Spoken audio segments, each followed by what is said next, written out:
All right.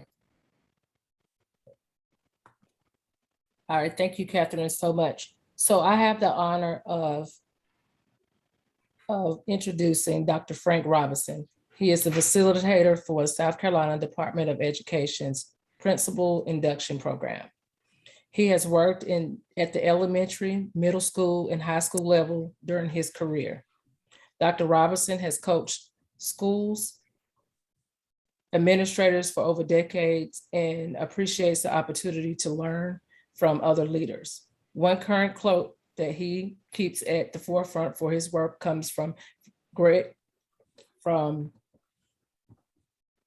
George Caruso.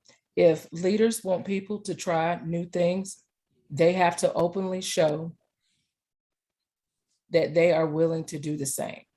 Now I present to you Dr. Frank Robinson. Good morning, everyone. We're appreciative of you coming and spending some time with us this morning. I'm excited. We have an opportunity to learn from some really great folks, and we know that you all have had some varied and experiences as we talk about how are we going to re-engage or reconnect with folks as we still face this ongoing pandemic. Our session objective is to hear some voices from the field. So we have with us this morning 3 principals, and I'm going to allow them to introduce themselves in a moment. You may look at your listing and see there were 4 listed. Robert Jackson, incredible principal from Westwood High School and Richland District 2 here in Columbia, was scheduled to be with us, had something unfortunately pop up in the school. And I know we have a number of school folk in our audience, so you know how that can be. If possible, he's going to join us. If not, again, we really appreciate the time and effort he put in planning this session. But again, our objective today is to hear voices from the field. We're going to reflect on challenges faced when schools close as a result of the coronavirus. And then we're going to talk about how school leaders are engaging and restoring community with their stakeholders. So before I ask any questions, let me go ahead and then I'll allow our panel to introduce themselves. I think we'll probably just go in alpha order. So having said that, I guess we'll start with Mrs. Marynell Anthony. Hi, everyone. I'm Marynell Anthony, and I'm currently principal of Greenville Technical Charter High School. It is a middle college program located on the campus of Greenville Technical College, and we have about 480 to 500 students.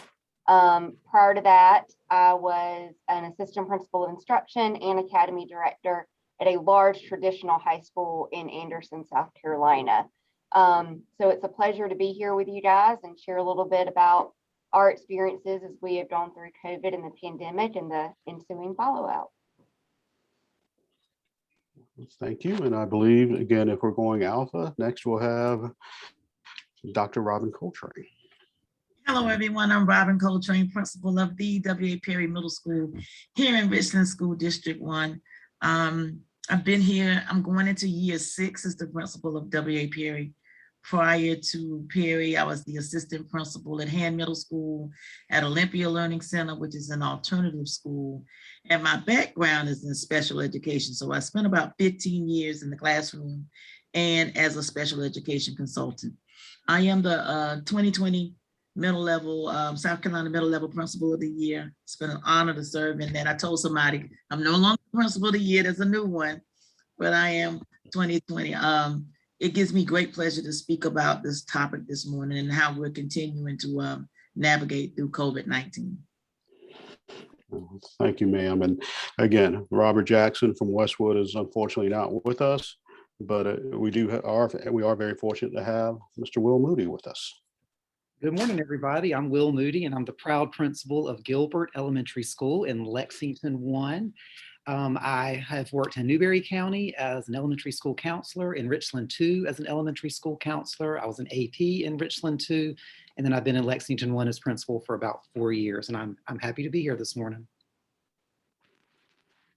Well, thank you. Now that we've had some introductions from the panel, it would help us just to know who's in the audience. So if you don't if you don't mind, if you just take a moment and drop your name, your role, and your location, if you don't mind, in the chat box, and that'll just help us know who's in the meeting with us. From a format standpoint, while I'm waiting for some of that information to come up in the chat, we do have some questions already set. So what we're offering is that we'll start with the questions that we have formulated, and then we'll open it up to the audience questions. So you're always welcome to put your questions in the chat to make sure we get them. So I see that we have some folks from Lexington, Spartanburg, Berkeley County, Charleston County. Wow, from all over the place. Lewis Greenview, that's right down the road. So, you know, some Richard One folks here. It's always good to see some familiar faces, some other SCDE folks in the audience. And we really do appreciate you making some time to spend with us. So again, we have about 4 or 5 questions that we're going to start with. We're going to just go round robin with those questions, and then we'll open it up to some questions from the group. So again, what we're trying to do is just hear some voices from the field. If any of you had the opportunity to look at the U.S. Department of Education, they had a webinar probably about 6 or 7 weeks ago, and that served as an inspiration for this panel. And Regina Thurman reached out to me because she knows I get to work with great principals all the time in PIP, and said, I really like what I saw at that U.S. Department of Education panel. Would you like to do something like that at a state level? And I couldn't turn Regina down. And so I reached out to some really smart people, and that's where we are right now. So having said that, we'll start with our first question. The first question we have for the group is simply this. We would like to know, what were some of the needs of your students and teachers when the pandemic hit? Are those needs changing or continuing as we move forward?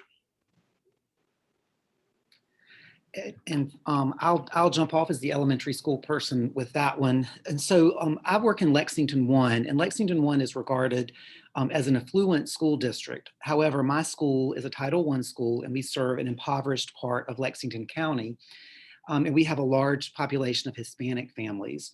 And so when the pandemic hit, and I apologize for looking over, I'm kind of looking at my notes as I talk, many of our Hispanic families do not speak English. So when the pandemic hit, we identified 2 needs right away. And the first need was to have really crystal clear communication in 2 languages. So all of our, everyone in our school community knew what was going on, when things were happening, when they needed to come by the school to pick up learning packets or technology devices or instructional materials. And then the second need was to help set up internet access for many, many families, because what we learned quickly, lots of our families did not have any internet access. We had lots of families that had only intermittent or unreliable internet access, or they were relying on a device that used a cell signal. And out here in this part of Lexington County, that's just unreliable. And so as soon as the pandemic hit, it automatically meant lots of our kids did not have any access. So we quickly had to work with our IT department in Lexington 1 to meet that need, and we had to get our communication plan together. All right, so as the middle school person, we had some of the same needs. W.A. Perry is a Title I school as well. High needs. If you're familiar with the Edgewood community, we sit in the back door of Allen and Benedict, kind of in the middle of the city of Columbia. And so when we went into the pandemic, we were like, Will, technology was an issue because our kids were not taking their devices home at that time. We were keeping them here at school.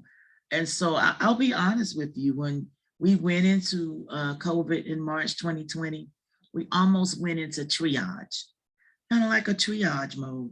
And so we had to deal with, I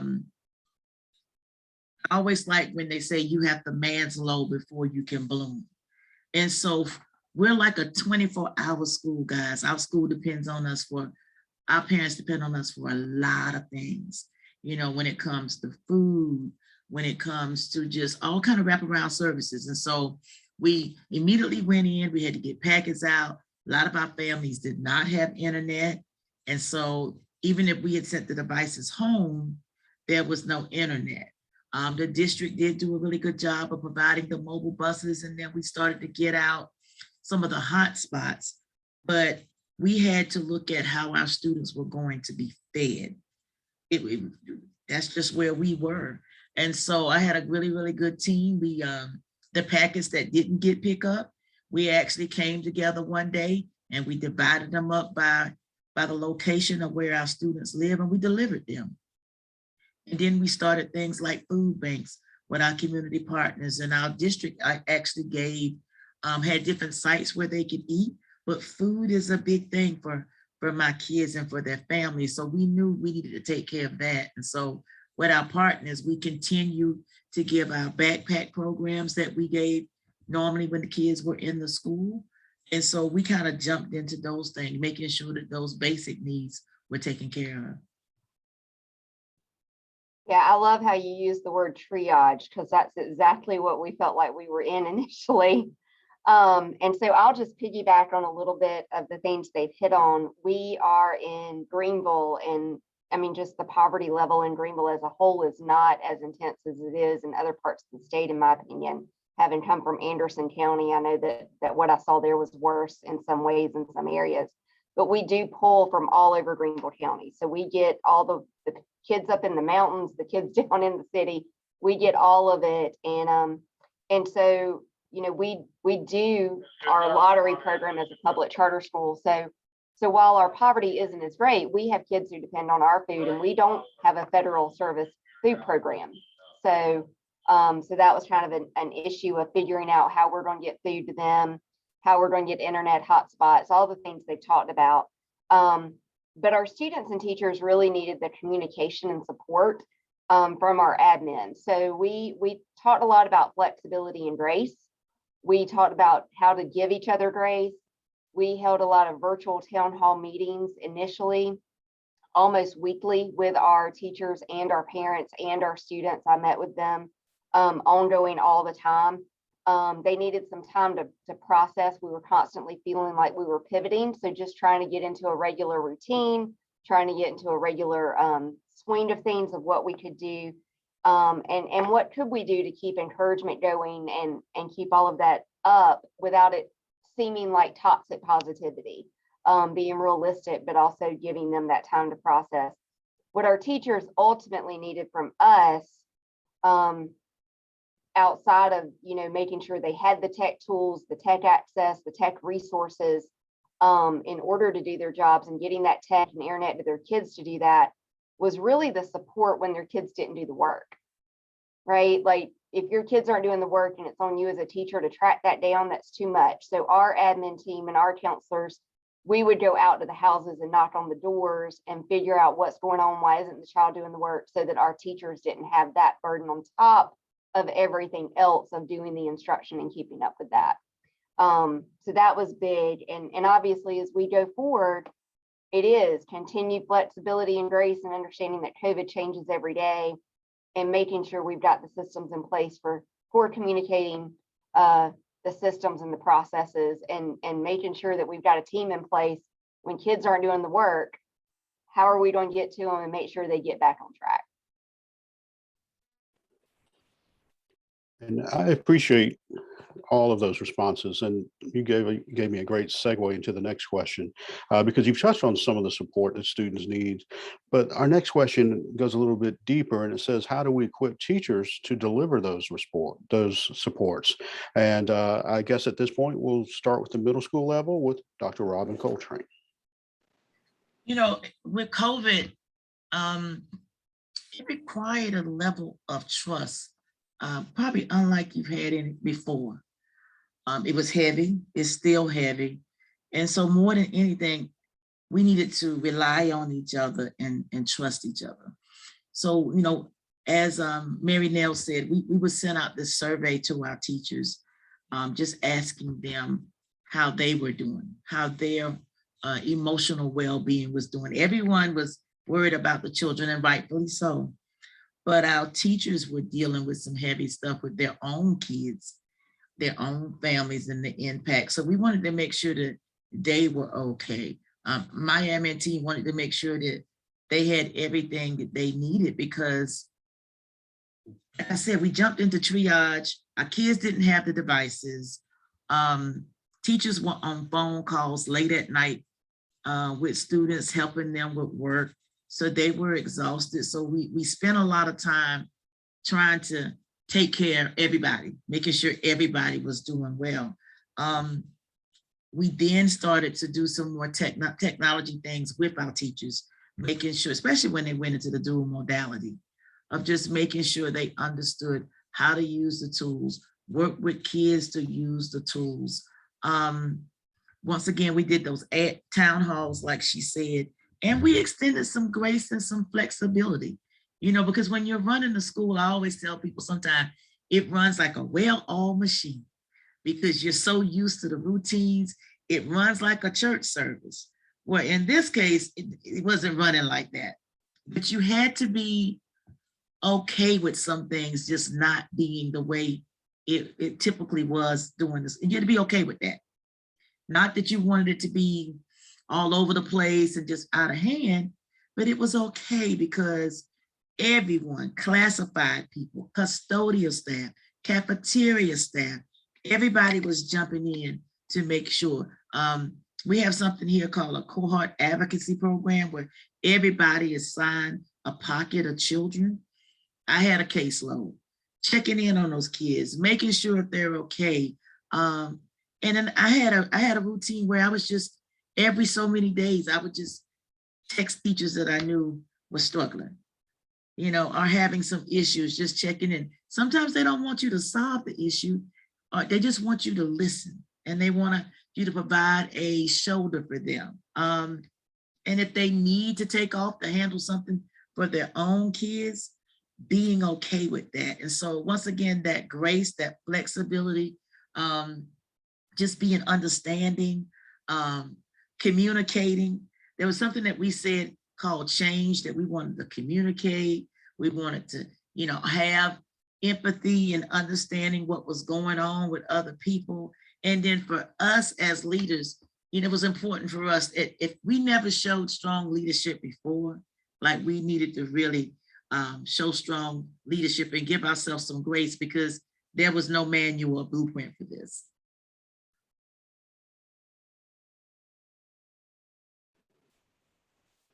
So like Robin said, you know, we talked a lot with our teachers and our students that it's okay to not be okay right now. It's okay to not be okay. We're gonna be there for each other. We're gonna work through it. We're gonna get through it. And so a big thing with us was, you know, directly teaching the students how to use Google Classroom or how to use the tech tool to take the test online. You know, if you're going to do that, an actual assessment online, then we talk to the teachers. You're going to have to directly assume that kids don't know what they're doing, teach them the tool, and then assess them using the tool. You know, those hidden rules that we assume kids know about tech because they're great with tech, they don't know how to do any of the school stuff with tech necessarily. We tried to make it okay to make sure reaching out for help, teaching the students how to reach out for help. How do you email a teacher? How do you plan a meeting with a teacher? How do you review that? We have supports in place at our school already, like our advisory program.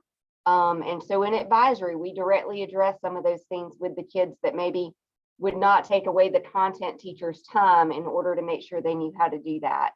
And we're still trying to equip the teachers with knowing the best way to do that, you know, so that they are not having to figure it out on their own.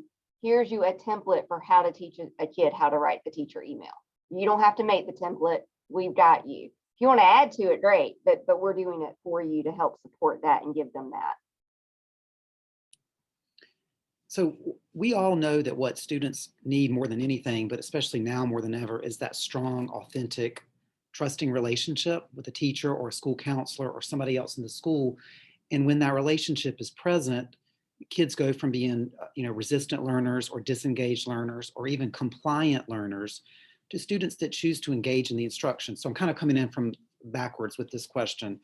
And so in order to equip teachers to facilitate those strong relationships with kids, that our plan was, we had to model that for teachers. And I don't mean, you know, on the first day of school, you do a fun activity about team building and then you never do it again, right? That's fake. But model that consistently. Have clear expectations for teachers to have that time to build relationships. You know, maybe your structure is morning meeting or town hall or something else, but have clear expectations and then inspect what you expect. Go make sure those things are happening. Provide the professional learning so teachers have new and different strategies to build relationships with kids. And then have that culture of trust, joy, and relationships. And that's our tagline here at Gilbert Elementary School is we want to work in a culture of trust, joy, and relationships, because when we have to switch or we're in hybrid or virtual or whatever it is, because that relationship is present, then teachers can still engage their children, although the kids are at home. And so that was one of our main things, is to equip teachers with those knowledge and skills to have those really powerful relationships with students. Thank you. I'm going to move to our third question. I see some questions are starting to come up in the chat. I'm making note of those. We'll have 2 more questions that we had already had prepared, and then we'll move to those. So if there are any other questions or questions pop up as our great panel of principals are answering some of the other questions, please just drop them in the chat box and we'll be glad to address them as time permits. The next question we have is about stakeholders. How can stakeholders be involved in planning to support our students? And I guess what we'll do is we'll start with the high school level and ask Mary Nell Anthony to start. Yeah, so like I mentioned before, that we try to involve stakeholders all the time, but during COVID, it became even more ever important and ever present. So really, we did the town halls, and sometimes those were me delivering information, but sometimes it was a lot of me receiving information. How is it going with you at home? What support do you need? You tell me what you need so I can strategize and figure out how we might could give it to you. So we learned that, like, the parents wanted sessions on how to work Google Classroom. My kid is telling me this, but I don't know if he's telling me the truth. So we did sessions where we taught them and walked them through how to do those things. We got that feedback. And so really that was the most important thing, was just having those virtual town halls and listening to the responses, and then showing parents that we were going to act on those responses.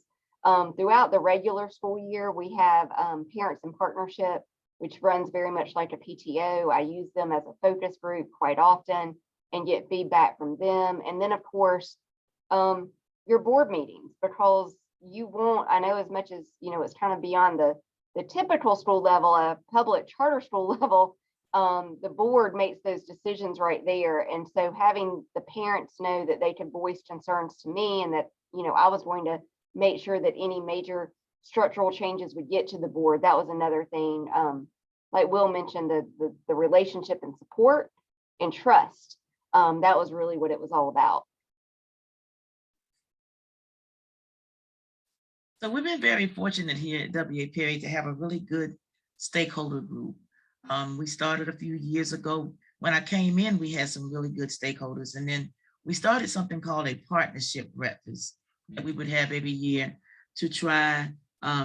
We started putting together a pamphlet with all of our needs, telling the story of who we are and what we needed. And so over the past few years, we've developed lots of patrons and partners. And so our parents, and you have to know your population. Every school is different. I'm different than Mary Nell, or I'm different than Will or Robert over at Westwood. And so our families needed food was an issue. It really was when we first started the pandemic. So it hasn't been that big of an issue as we move through it, but initially it was a lot. So my stakeholder groups were working with grocery stores, and we were putting together baskets and boxes of food for families, especially the ones who were on my weekend backpack program.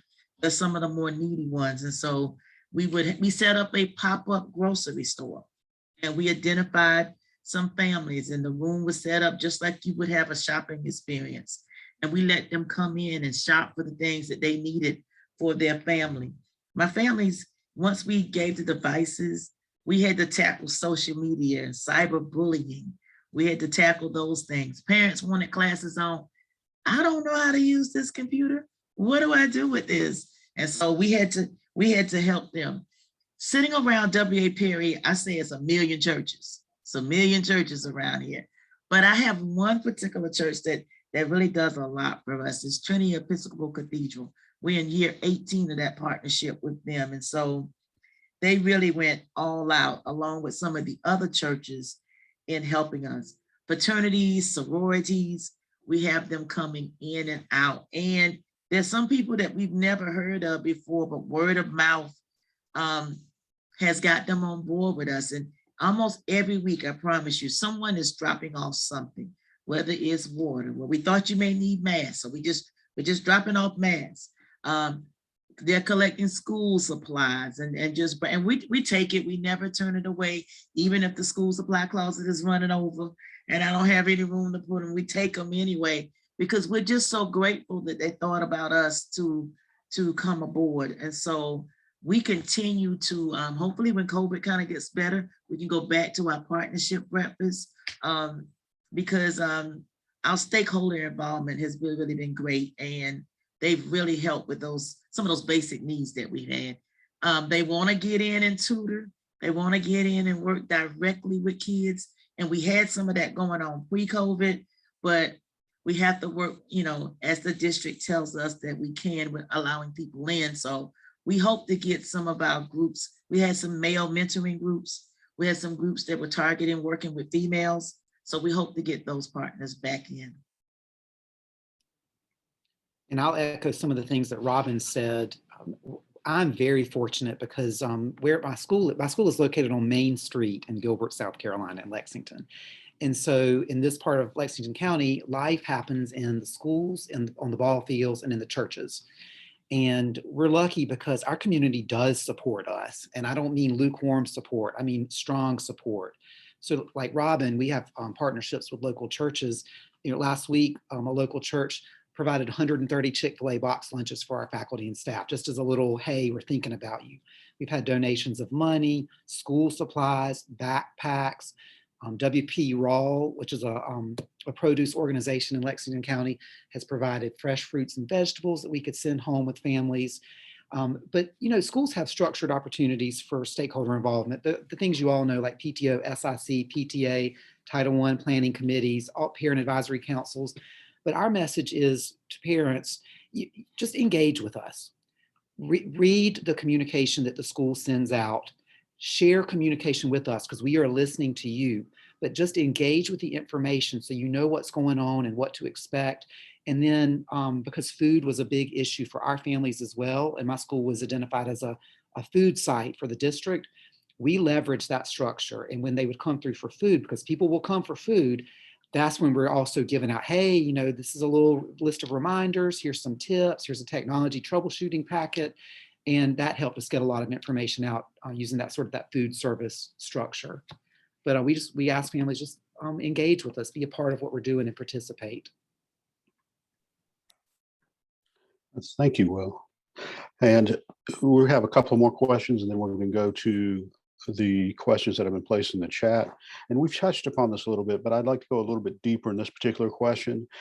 We've talked about the emotional wellness of students and teachers this year. If you all can just talk a little bit in a little bit more depth about how are you supporting the emotional wellness of your students and teachers? So, now that we have gotten our feet up under us just for a little bit, we have some things that were already in place, and then we've added to it for both teachers and students. So we had a therapy dog program in place already, so we've continued that.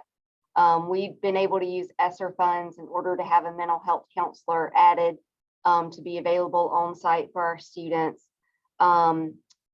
We had started work pre-COVID on mindfulness in the classroom and how to use that. And I actually have a teacher on staff who is a mindfulness trainer for other teachers. And so throughout the process, we made it an optional PD service for teachers who wanted to both participate just in mindfulness sessions, but also if they wanted to learn how to incorporate mindfulness in their classrooms. We brought in NAMI for one of our advisory sessions for mental health awareness. Just general stress check-ins. How are we doing? How are we feeling? And then for our teachers, during COVID and even now, it is how to set boundaries. When you have, I told somebody, it's almost like when we were at home and we were quarantined, it was so much harder to disengage from work, because I've been sitting, all day at my counter or on the couch doing my work. And so even though it's evening, I still have work to do. What's the difference with just keeping on going? And our teachers ran into that too, in terms of, well, this child just emailed me and they're struggling with something. I'll just send a quick email back. But then they were working themselves to a point of exhaustion. And so letting them know it is really okay to tell students that from, 5 p.m. to the next morning, they're not going to get a response from your email. That's okay. Like, I know they're doing the work at midnight because they're kids, but you don't have to respond at midnight. And so just working with them on that idea, were things that we did to help with emotional wellness.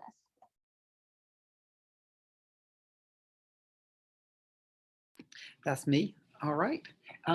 So we knew going into this year that we would have new and different challenges. Although there were a lot of folks that were like, oh, the pandemic's over. We were like, okay, I'm glad you think so. So that first week back, the temptation is to jump right into, all right, here's how we do school, like go through all the stuff. We set aside a tremendous amount of time. I'm talking, we started with a full day and then half days through that week of doing nothing but pure team building, laughter, fun, let's just get to know each other better type activities. And that whole week, every single morning, we started together in the cafeteria in person, yes. Every afternoon, we finished together in our cafeteria together with an SEL moment, a fun activity. There were games, all kinds of things. I mean, we really blew the top off of that. And I wish y'all could be here so you would believe it, not just take my word for it. We started so strong with so much positive energy, and folks were like, we got this. And that is still sustaining us. Now, I know that sounds silly because it's only September, whatever, and it feels like it's June the 400th, but that positive start really helped propel our teachers forward. And we have before the pandemic, we have a family first philosophy here from the principal down, and a self-care philosophy. Your family comes first. And, when you need to go there and be with your family or family member, I don't ask questions, because you're a professional. I trust you to do the right thing and take care of yourself. So I preach over and over and over again, balance. You have to keep balance in your life. You don't need to be answering emails, at 11 o'clock at night. That's not okay. I shouldn't get an email from you at 3:02 a.m. You shouldn't be crying at home because you didn't get to everything. It's okay. Like Robin said, it's okay if you're only ready for tomorrow and you're not ready for the next day after that. But just making sure teachers know, you've got to take care of yourself, and, being consistent with that message, I think that goes a long way. And it has gone a long way for us. And so I ditto everything that they say. And, during COVID, I told my staff, if we didn't take the time we didn't come out of COVID better than the way we went in, then we missed the moment. And we're still going through it. And so I had to reflect. And Clarissa has worked for me, so she knows me. She knows I am a workaholic. And I'm true to who I am. But COVID taught me to slow down. COVID taught me to take a step back, and it's okay. There may be days when you work late and you got to get something done because the district office and your boss is still expecting you to get something done. But it's okay for me to pack up when the kids leave here sometime. I think me owning that and doing that and allowing the staff to see me in that vulnerability and taking that step back has allowed them to be the same. And I always tell them, and I tell them that your family comes first. Make sure that you are taking care of your family. We had that check-in system. It was a little Google Doc forms where, how are you doing today? I need to speak with somebody. I need a high five. I think it said, I need a project, because some people were going out of their mind. I need a project. I'd like to join you for a book study. Like, we gave them some options on the form in terms of what they needed. We have something now, and it's very simple. It's called Mindful Monday. I sent an email, I sent a newsletter to the staff every Monday. It's called Top of the Week at Perry.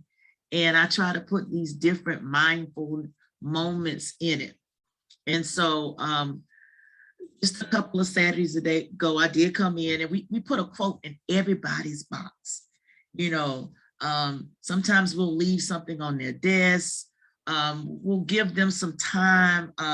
One day it said, I don't want you to do anything on your planning period today. I just want you to sit and listen, you know, trying to get them to get into that, just being still, and it's okay. We did some trauma training with the teachers, some check-in. Last year, we read The Coffee Bean, which was a really good book for us, reading that Coffee Bean. This year, we took a different approach. And so we're working with our leadership team on a book called The Culture Code. And we're empowering them to create the sense of belonging and speaking about vulnerability on your team. With the students, we have a mental health counselor here at the school. We also have a full-time social worker here. And so we make sure that we use those two to the best of our ability, because some of our students, they struggle. We gave them a survey. We gave it to them last year.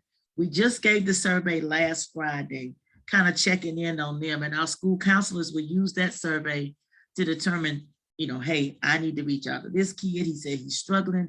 I need to pull some small groups. What's the direction of classroom guidance, you know, this year? And so we're working through that. Once again, I want to highlight our CAP program, because last year we didn't have everybody.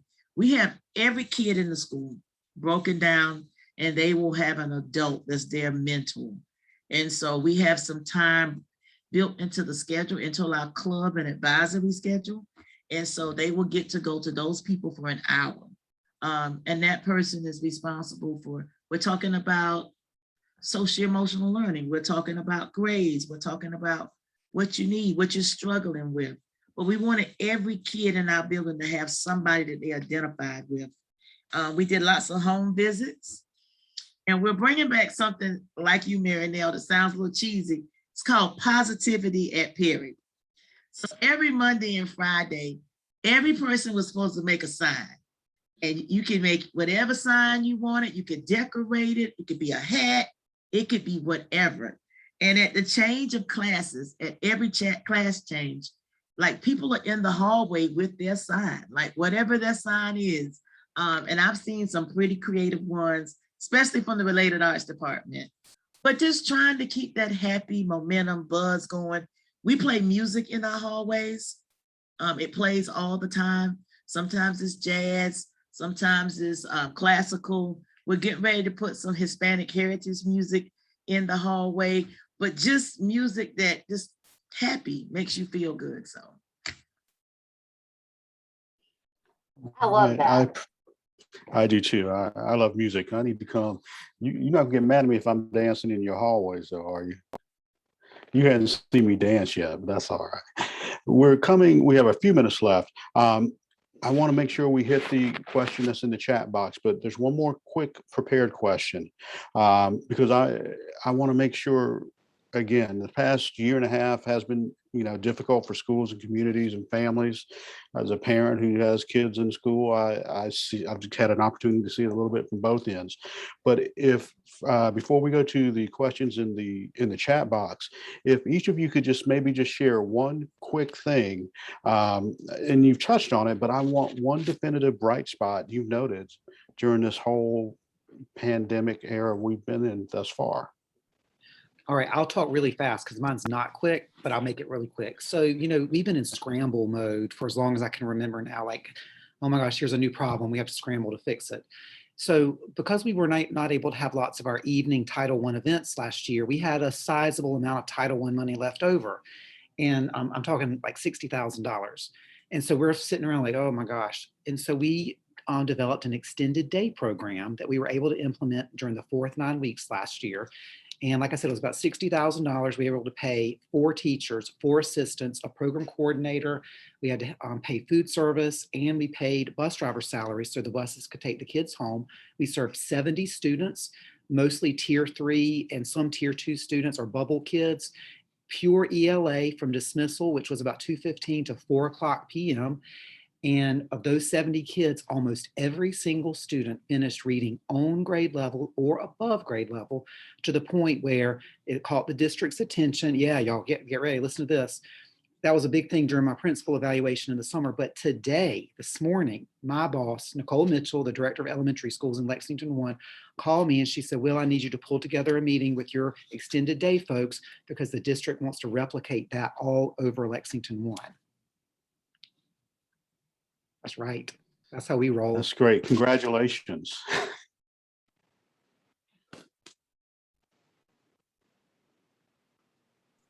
I think it's me next. Kudos, Will. Awesome job. I think for us, our children were really, really happy to be back. We have a program here at W.A. Perry called Freedom School, and we've had we've had it for 8-9 years maybe. But last year, Dr. Witherspoon said, "Oh no, you can't have Freedom School," and so Freedom School came back this year. We were happy. It's with the Children's Defense Fund. It's a 5-6 week literacy component, culturally relevant books and activities. And so we had to modify it a little bit. We couldn't take the field trips, the field studies that we take every Friday, but we were able to bring some field studies in. We had about 30-35 students with us this summer. Ms. Hinton works that program. And so we wasn't sure, we have this grand finale. And we wasn't sure if he was going to let us have the finale and have parents come, but he allowed us to have the finale. Kids could invite 2 parents. And it was, I told someone that finale, some of the other finales probably were better, but this finale felt different because it was after COVID. It was great to have the parents there. It was great to see the kids. We didn't have any COVID issues. We didn't have to contact trace or anything this summer. We had a couple of other programs go on this summer as well. We had a level up literacy camp that go on this summer too, but it was really good to have Freedom School back in our building again. Yeah, and I'll just say, I feel these are, I mean, y'all have so many good things to highlight. I feel the pressure to level up there, but I'll say that one of the biggest takeaways for me from this whole thing has been that the kids are so excited to be back. They no longer take for granted the ability to come to school. Like, they genuinely are grateful for just a brief moment. I'm not saying it's going to last, but right now they are grateful to be in person and to show up. And at my school, you know, we ended with great academic success. I mean, my biology teacher, who always has 95% pass rate on biology EOC, she had 95% pass rate on biology EOC last year. Like, I mean, the academics continued. It was phenomenal. But we just opened our new building, and for the first time in its 20-year history, our school also has a gym and the ability to gather under one roof, and the kids are just so on fire to be present and to be here. And that's really exciting and a bright spot. There's some other little things that were COVID related that we're able to continue, like figuring out that doing an IGP meeting virtually with parents, you know, on the computer and the kid in the chair, that works great. And parents don't have to take that much time off work to do that. So we're continuing some of that stuff, the virtual town halls once in 9 weeks with me. But really my bright spot is seeing the kids be grateful for being able to be here. No, and I appreciate you all highlighting those. And I can say as a parent, you know, my youngest, she's in 8th grade right now, and we're seeing that firsthand. This COVID virtual did not work very well for her. But she's loving, even with some modifications, being back in school. We have a really great question. We're almost out of time. If maybe someone wants to hop in, the great question came in and it says, how did you help teachers to balance high expectations for student learning while also providing students grace and flexibility? If anybody would just like to chime in, you know, again, we've got about 2 minutes left, I believe. So if you want to do that before we close out. I'd love to chime in on that. So we, first of all, the State Department with those priority standards that they put out were great. We focused on the priority standards, but we also just continually reminded teachers and students, flexibility and grace does not move the bar. The bar is still here. We might be doing something different to get you to that bar, but the bar did not change. And so just maintaining that high expectation and letting teachers know we're going to support you. Like if you've got a kid that you've tried to get to do the work, and they're not, that's not a matter of showing flexibility and grace. That's a matter of the kid thinking they're on vacation instead of that we need to do the work. And so we, we did the work of supporting them, home visits, all the things so that they could hold that bar, and know that we'd support them when they did. Thank I you. would just say once again, just knowing your population and, asking my kids had normal struggles when they are here every day. And then there are just some things that come along when you sign on to be a principal in a high poverty school. There are just some resources that parents just don't have. And I tell people, I keep everything here. It doesn't matter. I'm going to eliminate every excuse you have. Every morning I'm standing at the door with a cart. Oh, you don't have a pencil? Here you go. Oh, you don't have a notebook? Oh, I got tons on this. I'm going to eliminate all of that for you because I know that I don't want to punish them for things that are no fault of their own, and so, after we've eliminated all those things and we have the resources that you need, we'll press upon them. We have this permanent motto that's called excellence is the only expectation. And they know where the world is not going to cut you any slack. We're going to help you and show you how to navigate things. But I'm like you, that bar is still there. And we're going to provide those supports to be able to help you. But they now know that we'll do our work. Dr. Coltrane said we're going to be an ambassador here at W.A. Perry, meaning that you're going to be back with me the next year, And so they've gotten a whole lot better. And our teachers, they go the extra mile to help our students. And so they know that we feel pretty confident that we offer an early bird. We offer a lunchtime tutoring. We offer after school. We offer Saturday school. So we offer so many resources to help our kids until no one should not be successful here. And I would echo what Mary Nell and Robin said.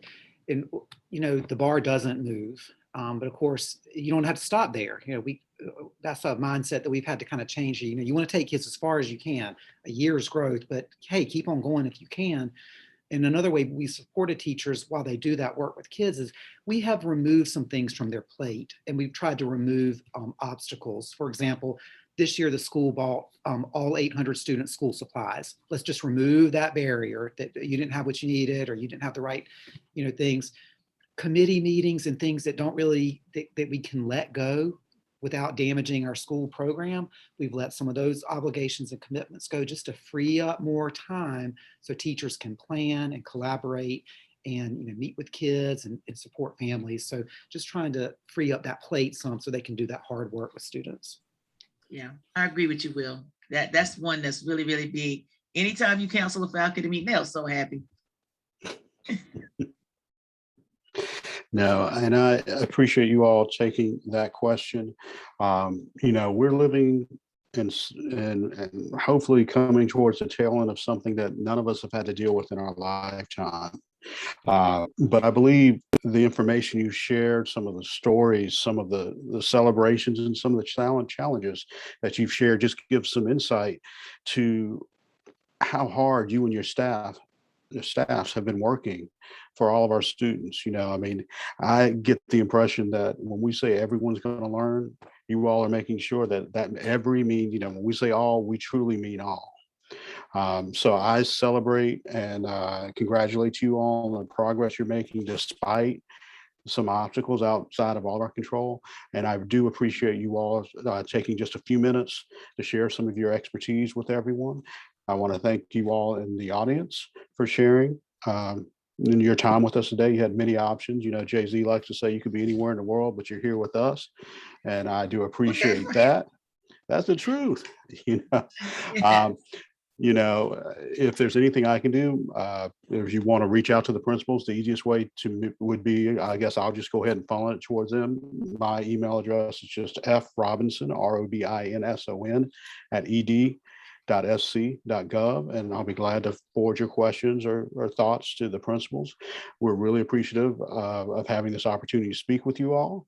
I hope you have a great day, and really hope you have a great weekend as we do wind down through this September and make sure everybody's healthy and safe. So I hope everyone takes care. And again, thank you for joining us today. Thanks for having us. Thank you all. Thank you. Thank you. Thank y'all. Thank I still y'all. wave bye on the Zoom meeting, so. Yeah, I wave at the end of meetings all the time.